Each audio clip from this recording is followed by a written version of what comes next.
ইতিমধ্যে সৌরভ গঙ্গোপাধ্যায়ের বায়োপিকের কাজ প্রায় শেষের দিকে। তার কারণ 2026-এর জানুয়ারি মাসেই শুটিং শুরু হয়ে যাবে সৌরভ গঙ্গোপাধ্যায়ের বায়োপিক। সৌরভ গঙ্গোপাধ্যায়ের চরিত্রে অভিনয় করছেন রাজকুমার রাও, পরিচালনার দায়িত্বে বিক্রম আদিত্য মতোয়ানি। ইতিমধ্যেই ইংল্যান্ড, কলকাতা, বিভিন্ন জায়গায় রেকির কাজ কিন্তু প্রায় শেষের দিকে। 250 থেকে 300 কোটি টাকা বাজেট।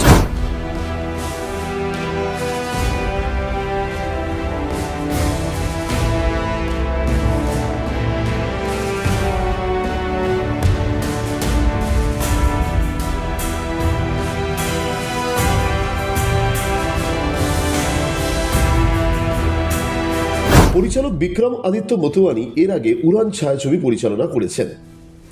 কলকাতায় 2026-এ জানুয়ারি মাস থেকেই কিন্তু শুরু হয়ে যাবে সৌরভ গঙ্গোপাধ্যায়ের বায়োপিকের শুটিং। অনুমান করা হচ্ছে যে পুজোর সময় বেশ কিছু পুজো মণ্ডপে হয়তো একসাথে দেখা যেতে পারে অভিনেতা রাজকুমার রাও, যিনি সৌরভ গঙ্গোপাধ্যায়ের চরিত্রে অভিনয় করছেন, এবং সৌরভ গঙ্গোপাধ্যায়কে একসাথে 2026-এর ডিসেম্বরে রিলিজ হতে পারে সৌরভ গঙ্গোপাধ্যায়ের বায়োপিক, অথবা 2027-এ বিশ্বকাপের ঠিক আগে রিলিজ হতে পারে এই ছায়াছবি।